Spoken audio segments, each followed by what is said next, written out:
मसीह यीशु में प्रिय भाइयों और बहनों, प्रभु यीशु मसीह के अतुल्य नाम में आपको स्वागत है। आज हम एक नई सीरीज शुरू कर रहे हैं जो चेलेपन के विषय में है। इसमें आने वाले हफ्तों में खास करके 5 सेशंस में कुछ महत्वपूर्ण बात चेलेपन के विषय में आपके सामने मैं रखना चाहूंगा। ये हर विश्वासी के लिए, हर चरवाहे के लिए, सेवक के लिए, बुजुर्गों के लिए, कलीसिया के बुजुर्ग जो होते हैं, एल्डर्स जो होते हैं उनके लिए, और लोकल स्थानीय कलीसियाओं के लिए यह बहुत ही महत्वपूर्ण बात है। 5 सेशन इस प्रकार से होगा, उसका शीर्षक मैं बता के आगे निकलूंगा। शिष्यत्व की या चेलेपन की परिभाषा और बुलाहट की मांगे, ये मैं विस्तार में बता दूंगा। दूसरा, शिष्यत्व की बुलाहट में निर्णय लेने की दुविधा, मैं चेला बनूं या ना बनूं, यह दुविधा। शिष्य की अयोग्यता, किस कारण से शिष्य अयोग्य ठहर जाते हैं। और चौथा, कुछ व्यवहारिक बातें। ठीक है, आपने बता दिया चेलेपन के विषय में हम आगे बढ़ना चाहते हैं, क्या करूं, कैसे बढ़ूं। पांचवी, शिष्य को कैसे इस संसार पहचानोगे, शिष्य का पहचान क्या है। इन 5 विषयों के ऊपर आने वाले दिनों में हम बातचीत करेंगे। सबसे पहले शिष्यत्व की परिभाषा, चेलेपन की परिभाषा और बुलाहट की मांगे। मसीह और कलीसिया के मिशन में चेलेपन एक महत्वपूर्ण भूमिका निभाता है। हमारे प्रभु यीशु मसीह ने अपनी सांसारिक सेवकाई की शुरुआत में ही 12 चेलों को चुना। उन्होंने उन्हें चुना और नियुक्त किया। वचन में हम पढ़ते हैं, मत्ती की इंजील 10 अध्याय की पहला पद में ये 12 लोगों को बुलाते हैं। आगे उनका नाम एक एक करके 12 चेलों के नाम भी दिया है। और यह नियुक्ति के पहले रात जो है, लूका 6 अध्याय 12 पद कहते हैं कि प्रभु यीशु मसीह जो है पूरा रात प्रार्थना में बिताया। आप सोचेंगे इसकी गंभीरता। चेलों को चुनना, नियुक्त करने की पहले रात एक होल नाइट प्रेयर, प्रभु यीशु मसीह अकेला पिता के साथ गंभीर कुछ बातचीत चल रही है। इसकी गंभीरता को आप समझ सकते हैं। चेले कितनी गंभीर है परमेश्वर के हृदय में, प्रभु यीशु मसीह के हृदय में। ये वो लोग हैं, ये इसलिए महत्वपूर्ण है, ये वो लोग हैं जिन्हें प्रभु यीशु मसीह का इस संदेश को और उनका मिशन को, स्वामी का मिशन को लेके आगे चलना है और उसको पूरा करना है, इसलिए गंभीर है। मरकुस 3:14 कहते हैं कि उन्होंने उनको इसलिए नियुक्त किया कि वो उनके साथ रहे, और साथ रहने के बाद और उसी के कारण से उनको बाहर भेजा जाए, प्रेरित करके बाहर भेजा जाए। ये 12 के विषय में है। ये एक महत्वपूर्ण विषय को हमें बताते हैं कि जो सेवकाई है उनके संग रहने से, साथ रहने से ये सेवकाई होते हैं। ये प्रभु यीशु ने अपने चेलों को बोला ना, मुझ में बने रहो और तुम भेजा जाएगा। यीशु ने अपनी अधिकांश समय चेलों के साथ बिताया मेरे प्रियो। उन्हें शिक्षा दी, उन्हें प्रशिक्षित किया, उन्हें सुसज्जित किया और उनको अधिकार भी दिया। सेवकाई की कुंजी यही थी, स्वामी के संग रहे और शिक्षा पाए, प्रशिक्षित किया जाए, सुसज्जित किया जाए, अधिकार पाए और भेजा जाए। हालांकि बहुत से लोग उनके अनुयायी थे और शिष्य शब्द सामान्य रीति में भी नए नियम में हम पढ़ते हैं। चेला बोलने से सिर्फ ये 12 नहीं है, बहुत सारे डिसाइपल्स थे, फिर भी ये 12 विशेष थे और उन्हें प्रेरित के रूप में नियुक्त किया था। उसका उद्देश्य उन्होंने स्पष्ट किया। मत्ती 10:14 में कहते हैं कि जब चेलों को नियुक्त किया ना, उनका उद्देश्य यह था कि प्रशिक्षण पाए हुए हर एक चेले जो है अपने स्वामी के समान बन जाए। इस उद्देश्य के साथ, गंभीरता के साथ, सिर्फ ये 12 के नहीं, बाकी लोगों को भी, आपको और मुझको भी चेलेपन के लिए इसलिए बुलाते हैं कि प्रशिक्षण पाके स्वामी के संग रह के हम स्वामी के समान बन जाए। हमने मसीहियों को कई श्रेणी में हम बांटते हैं। कुछ कहते हैं ये कन्वर्ट है, कुछ कहते हैं हम तो खानदानी मसीह हैं, कुछ तो विश्वासी है, और कुछ तो बॉर्न अगेन नए जन्म पाए हुए हैं, और कुछ और एक अलग श्रेणी आत्मा से भरी हुई है। और ये तो चेले हैं। ये अलग अलग किस्म की अलग अलग श्रेणियों में मसीही लोग बांटा जाता है। लेकिन बाइबल पुस्तक जब हम पढ़ते हैं, और प्रभु यीशु मसीह ने जब अपने चेलों को अंतिम आज्ञा दिया, उन्होंने ये अलग अलग श्रेणी तो नहीं बनाया। मत्ती 28 अध्याय उसकी 19 और 20 पद जब हम पढ़ते हैं, इसलिए तुम जाकर सब जातियों के लोगों को चेला बनाओ। एक ही कैटेगरी, क्या बनाना है? चेला बनाना है बस। उन्हें बपतिस्मा दो, और जो कुछ मैंने तुम्हें आज्ञा दी उन्हें करने के लिए, पालन करने के लिए उनको सिखा दो। यही था महान आज्ञा। सिर्फ चेले, प्रभु यीशु मसीह को और कोई इंटरेस्ट नहीं है, अलग अलग कैटेगरी नहीं है उनके पास। चेलेपन जो है यह सेवकाई की महत्वपूर्ण कुंजी है। उसमें दो खास बातें प्रभु ने बताया। चेले बनाओ, और जो कुछ तुम्हें मैंने सिखाया उनको सिखाओ कि वो उसकी पालन करे। ज्ञानी बन जाए नहीं, उसके अनुसार चलने वाले वो बन सके। चेले बनाओ और मेरी शिक्षा के अनुसार चलने वाले लोगों को बनाओ, बस। क्या चर्च कलीसिया ने इस महान आदेश के इन प्रमुख बातों को, ये दो बातें मैंने बताया, चेले बनाओ और उनकी शिक्षाओं के अनुसार जीवन बिताने के लिए उनको तैयार करो, इन प्रमुख बातों को क्या कलीसिया ने नजरअंदाज किया है? क्या यही कारण है कि हमने मेगा चर्च जो मॉडल होते हैं ना, सेवकाई की, व्यक्तिगत साम्राज्य बनाना और जन समूहों के सबल मंडलियों को स्थापित करना, उस मॉडल को अपनाना और चेले बनाने को बहुत कम महत्व देते हैं? ये हमारे वर्तमान संदर्भ में आपको दिखाई देते हैं। तो कौन है ये चेले? सबसे पहले यह पहचानना जरूरी है, कौन है ये चेले? इसका परिभाषा क्या है? प्रभु यीशु मसीह के संग उनकी बुलाहट को, निमंत्रण को सुनने के बाद प्रत्युत्तर में उनके संग चलने के लिए निर्णय लेके प्रभु के पीछे चलने वाले चेले हैं। रोमियो 10 की 9 और 10 जो है, इसका कुछ पहले कदम बताते हैं। ये कौन ये मसीह के पीछे चलते हैं? ये वो व्यक्ति हैं जिसने पहले से ही परमेश्वर का वचन सुना है और अपने मुंह से अंगीकार किया है कि प्रभु यीशु मसीह यही प्रभु है, और अपने हृदय में विश्वास किया है कि पिता ने उसको मृतकों में से जिलाया है। वही परमेश्वर के संतान है। यूहन्ना 1:12 आप लोग जानते होंगे। जितनों ने उसे ग्रहण किया उन्हें परमेश्वर की संतान होने का अधिकार दिया, अर्थात उन्हें जो उसके नाम पर विश्वास करते हैं। ऐसे लोगों को उसका अनुकरण करने के लिए प्रभु बुलाते हैं, और उनके पीछे वो चलते हैं, और चलते चलते उस मसीह की समानता में वो बनते हैं, और वो एक नमूना बन जाते हैं। ये सब कुछ जो है बुलाहट में शामिल है। सिर्फ इतना नहीं है कि पीछे पीछे चले, सिर्फ इतना नहीं है, जो पीछे चलने वाला उसके समान बन जाएंगे और वो दूसरों के लिए नमूना भी बन जाएंगे।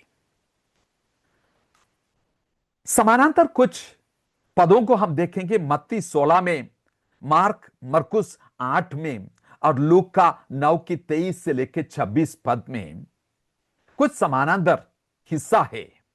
शिष्यत्व की परिभाषा और बुलाहट की मांगे यहां स्पष्ट हो जाते हैं।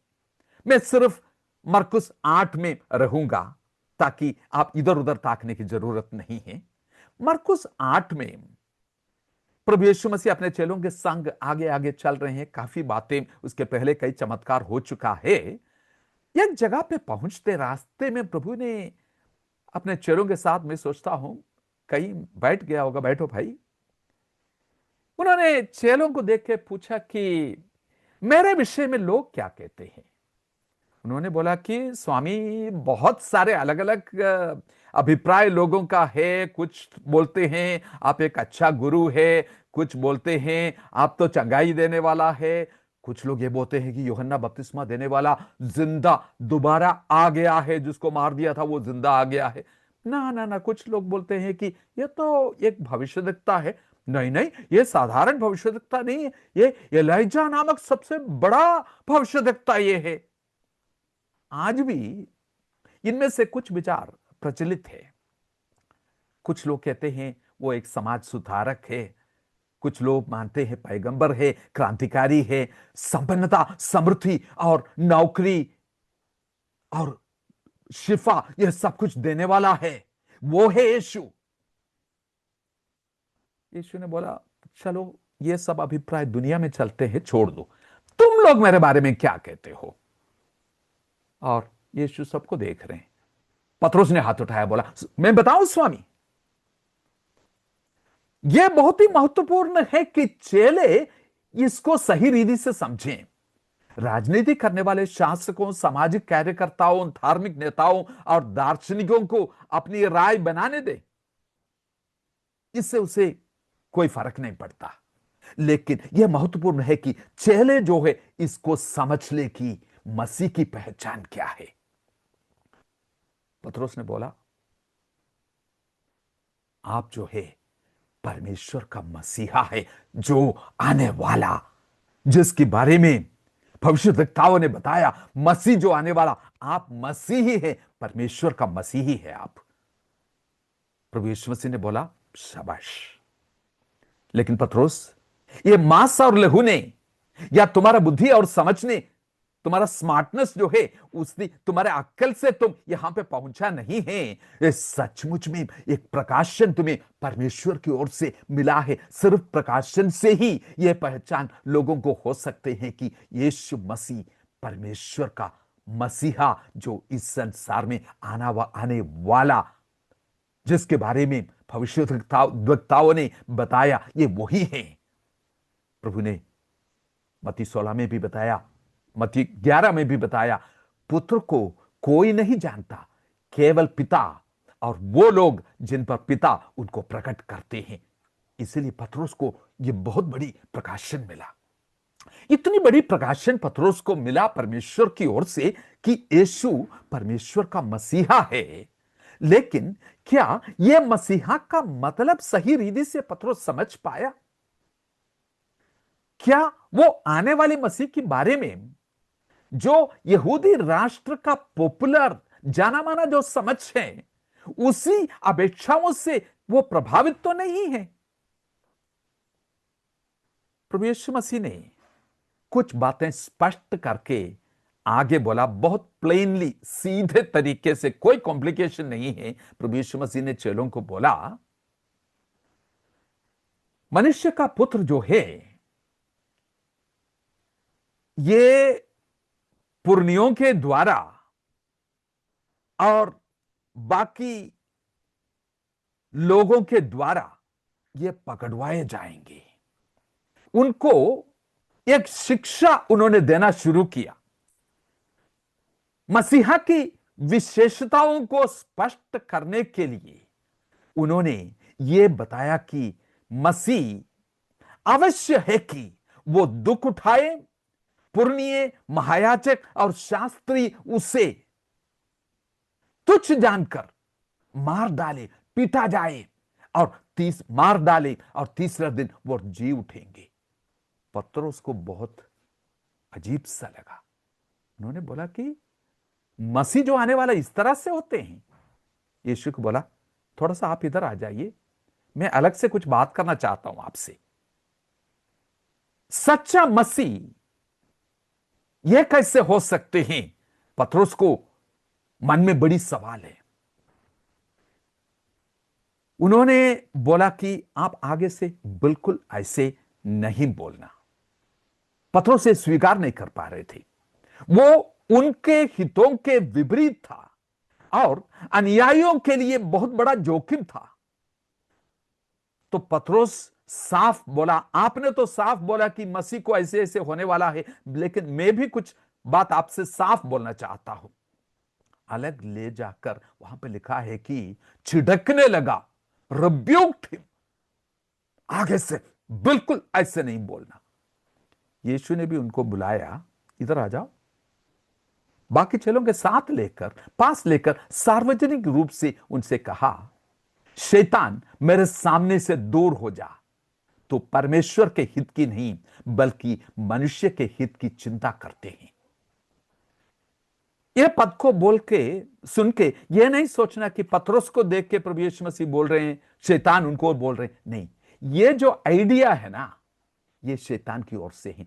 प्रभु यीशु मसीह ने जब से अपनी सेवकाई शुरुआत की, आपको पता है ना, 40 दिन जंगल में उसकी परीक्षा हुई, उस समय भी शैतान ये आइडिया लेके आया ही, क्रूस के बिना जो है महिमा सीधे आपको मिल जाएगा और एक बार चुप के मेरे दंडवत कर, वो सारी इस संसार की महिमा जो है आपको मिल जाएंगे। आज भी ये ऑफर आ जाते हैं और कई लोग चुक जाते हैं। क्रूस के बिना महिमा मिल जाए तो हां, हम भी ले लेंगे, ये सोच के चुक जाते हैं, रास्ते भटक जाते हैं कई लोग। कितनी दुख की बात है।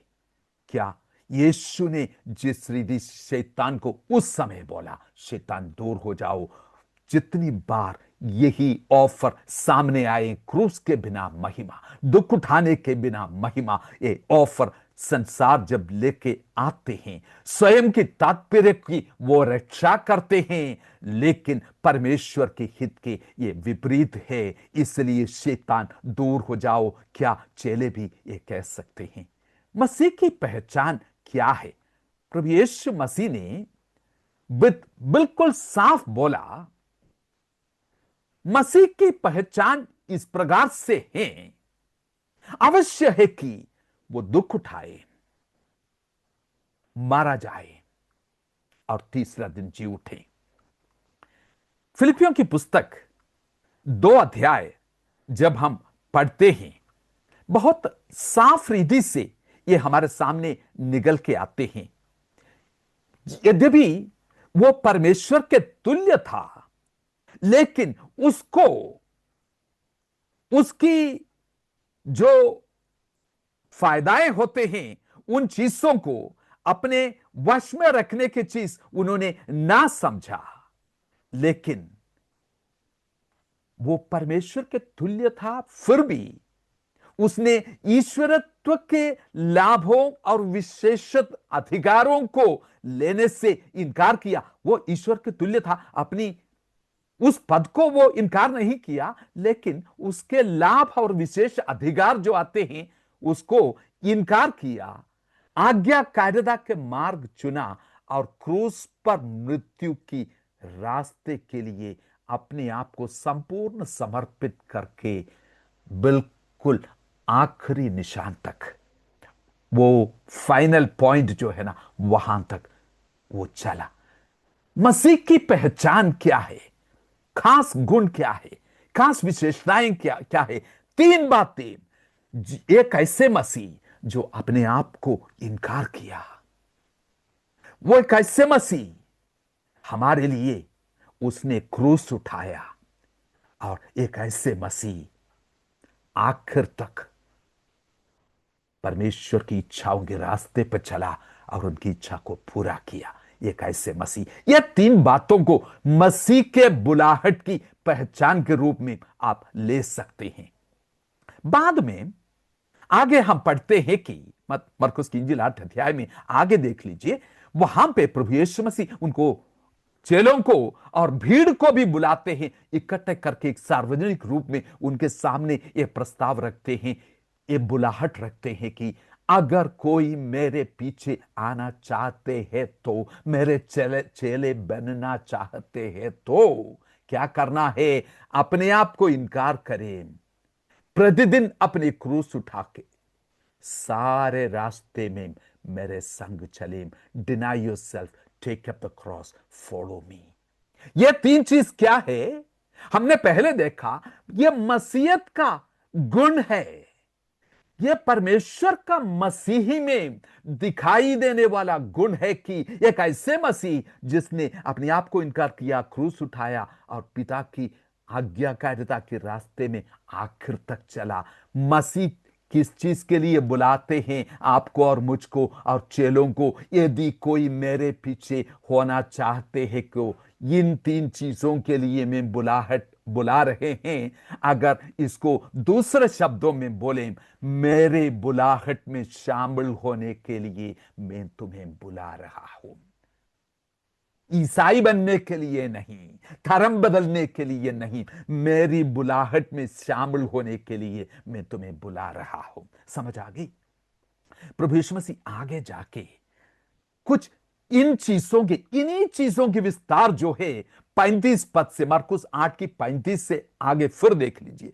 इन्हीं तीन चीजों जो मैंने बताया, उसकी परिभाषा फिर से समझने के लिए वो बता रहे हैं। सबसे पहले उन्होंने बोला, स्वर्ग की कार्य करने की कुछ सिद्धांत होते हैं, परमेश्वर का राज्य की कार्य करने की कुछ तरीका, सिद्धांत इस प्रकार से है, स्टैंडर्ड ऑपरेटिव प्रोसीजर समझ लो। ये क्या है? लाभ मिलने के लिए कुछ खोना पड़ेगा। पहले बोला ना, अपने आप को इनकार करना, यह परमेश्वर के राज्य की कार्य करने की तरीका है। जो कोई अपने जीवन बचाना चाहते हैं, प्रभु ने आगे बोला, वो उसे खो देगा, परंतु जो कोई मेरे और सुसमाचार के कारण अपना जीवन खोएगा, वो उसे बचाएगा। यूहन्ना 12 के 24 में भी उन्होंने बताया, जब तक गेहूं के दाना मिट्टी में नहीं गिरते और मर जाते, वो फलवंत नहीं हो सकता। फलवंत होने के लिए मिट्टी में गिरना और मर जाना है, पाने के लिए खोना है, सांस उनके संग शासन करने के लिए दुख उठाना है, अपने आप को इनकार करना, वो परमेश्वर के राज्य की कार्य करने की तरीका है। सबसे पहले 36 पद में एक और बात वो लेके आते हैं, ये स्वर्ग की मूल्यांकन की तरीकाएं हैं। स्वर्ग किस चीज को महत्व देते हैं? 36 पद में कहते हैं कि एक आत्मा पूरी दुनिया से ज्यादा कीमती है। यह दुनिया की मूल्यों के खिलाफ है मेरे प्रियो। दुनिया जिसे महत्व देते हैं उसका तिरस्कार करो। दुनिया जिसे तुच्छ समझते हैं उसका मूल्य समझ लो, नहीं तो आप कंफ्यूज हो जाएंगे। यह प्रवाह के विरुद्ध जो फ्लो होते हैं ना, उसके खिलाफ तैरने का आह्वान है मेरे प्रियो। ऐसे करने से दुनिया की शत्रुता को आपको सामना करना पड़ेगा। इस संसार में रहते हुए कुछ और महत्वपूर्ण मूल्यों को लेके, संसार की सारी चीजों को जब आप मूल्यांकन करते हैं, आप उसको तुच्छ जानते हैं। ये किस चीज के लिए बुलाहट है? ये अपना क्रूस उठाने का आह्वान है। अपने आप को इनकार करो, क्रूस उठाओ। इसका मतलब है हर चेले के सामने ये चुनौती आएगा। परमेश्वर के राज्य की मूल्यों को लेके आप चलना शुरू करें, क्रूस आपके पास आते रहेगा, प्रतिदिन ये आते रहेगा। इसको स्वीकारें और उठा के चले मेरे प्रियो। तीसरी बात, स्वर्ग की प्रतिफल देने की तरीका। परमेश्वर के राज्य की कार्य करने की सिद्धांत बताया, और दूसरा परमेश्वर के राज्य की मूल्यांकन की तरीका बताया, और परमेश्वर की राज्य की प्रतिफल जो मिलते हैं, आशीषें जो मिलते हैं, उसके बारे में एक नई परिभाषा वो दे रहे हैं। 8 अध्याय मरकुस 8 की 38 में वो कहते हैं कि इस संसार में रहते हुए प्रभु से बिल्कुल बेशर्म हिम्मत के साथ, घमंड के साथ जीवन की अंत तक उसके पीछे चलते हैं, उसकी गवाह होते हैं। सुसमाचार के लिए जो लज्जित नहीं है, जब परमेश्वर का पुत्र अपनी महिमा में आएगा, वो उनको प्रतिफल देगा। वो क्या प्रतिफल है पता? मत्ती 10 की 32 आप पढ़ के देख लीजिए, इसके साथ तुलना करके देख लीजिए। वहां पे कहते हैं कि बिना शर्माते हुए, मसीह में घमंड करते हुए, उसकी गवाह बन के इस संसार में जीते हैं, आखिर तक उनके पीछे पीछे चलते हैं। हां, मैं मसीह के चेला हूं। और उनको क्या है? मेरे पिता के सामने मैं उनको यह बताएगा, ये मेरा प्रिय पुत्र है, ये मेरा प्रिय पुत्र है। मेरे प्रियो, एक एकदम इस संसार में कुछ पाने के लिए नहीं, उसका नाम को लेके उनके पीछे चलने वालों के लिए एक बहुत बड़ा प्रतिफल परमेश्वर रखते हैं। वो है, पिता के सामने वो बताएंगे, ये मेरा प्रिय पुत्र है। ये साक्ष्य देगा तुम्हारे बारे में, वो गवाही देगा, ये मेरा प्रिय पुत्र है। इससे बड़ी गवाही क्या चाहिए आपको? मेरे प्रियो, बहुत सारे लोग अलग अलग शब्दों को इस्तेमाल करेंगे। वो बोलेंगे कि प्रभु प्रभु, हमने आपके नाम से बहुत कुछ किया है। प्रभु अंतिम दिन में उनको प्रत्युत्तर देते हैं, मैं तुम्हें नहीं जानता। मेरे प्रियो, हमारी पहचान उनकी पहचान के साथ जुड़े हुए हैं। मसीह के चेलों की अंदर मसीह का उन स्वभाव, खास करके ये 3 बातें जो है मैंने बताया, वो दिखाई दिया। क्या आपने ये पुकार सुनी है? यदि कोई मनुष्य मेरे पीछे आना चाहते हैं तो अपने आप को इनकार करके क्रूस उठा के मेरे पीछे चलो। क्या आपने यह कहकर जवाब दिया है, हां प्रभु, मैं आपका अनुसरण करना चाहता हूं? क्या हम इस आह्वान का अर्थ समझ गए हैं? ये आराम, सुरक्षा, नाम और प्रसिद्धि के लिए नहीं है मेरे प्रियो। राज्य का बुलाहट में स्वामी की तरह शामिल होने का निमंत्रण है। स्वामी की बुलाहट में शामिल होने के लिए यह है चेलेपन की बुलाहट। चेलेपन की परिभाषा और इस बुलाहट की गंभीरता आप समझ पा रहे हैं? क्या मेरे संग मिलकर आप प्रार्थना करोगे? प्रभु, मैं स्वार्थ और अपने आराम की तलाश को नकार दूंगा। मैं अपने रास्ते में आने वाली निरंतर शत्रुता के क्रूस को गले लगाऊंगा, क्योंकि मैंने राज्य के मूल्यों के अनुसार जीने का चुनाव मेरे जीवन में किया है। मैं आज्ञाकारिता के मार्ग में अनुसरण करूंगा, आपके पीछे चलूंगा। आपके जीवन के लिए, अपने जीवन के लिए, आपके उद्देश्यों के लिए मैं जीऊंगा, उसको पूरा करने की अंतिम रेखा तक यीशु मैं तेरे पीछे चलूंगा। मेरे प्रियो, यही है चेलेपन की परिभाषा और उसकी समझ। आने वाले सभाओं में बड़ी गंभीरता के साथ इन बातों को सुने। चेलेपन के बारे में 4 और बातें, सभाएं हैं, जिसमें कई प्रायोगिक बातें आपके सामने मैं रखना चाहूंगा। इस सभा से मैं आशा करता हूं कि यह स्पष्ट हो गया। चेलेपन के बुलाहट ये है, मसीह की बुलाहट में शामिल होना है। मसीह का बुलाहट है, अपने आप को इनकार करके क्रूस उठा के अंतिम रेखा तक यीशु पिता को महिमा देने वाले जीवन जिए। प्रार्थना करेंगे। मेरे प्रभु जी, हम धन्यवाद करते हैं, तेरे हर एक संत इन शब्दों को सुनते हैं, अपनी आशीष दे प्रभु जी, उनकी बुद्धि और समझ को खोल दे प्रभु जी। आज चेलों की जरूरत है, चेले जो तेरी बुलाहट को सुनते, आपकी बुलाहट में शामिल होके आपके पीछे चलने वाले चेलों की जरूरत है। प्रभु जी, इन वचनों को सुनने वाले एक एक भाई और बहन के जीवन में आप चुनौती दें, चेले बन के जीवन के लिए आप उन्हें तैयार करें परमेश्वर। तेरे अनुग्रह बहुतायत से उन पर उंडेले। आदर और महिमा हम जीवते परमेश्वर को देते हैं अंतिम निशान तक। प्रभु जी, ये कभी पीछे हटने न पाए। आप हिम्मत दें, उत्साह दें, उमंग दें, उस निशान को देखने पाए, उसकी ओर बढ़ते जाने के लिए आत्मा की अभिषेक इन पर उंडेले परमेश्वर। आदर महिमा आपको देते हुए हमें सब कुछ मांगते हैं हमारे उद्धारकर्ता और जीवित परमेश्वर प्रभु यीशु मसीह के नाम से, आमीन।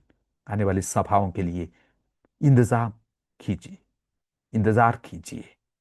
प्रभु जी आपको मदद करेगा, बहुत बातों को स्पष्ट करेगा। God bless you.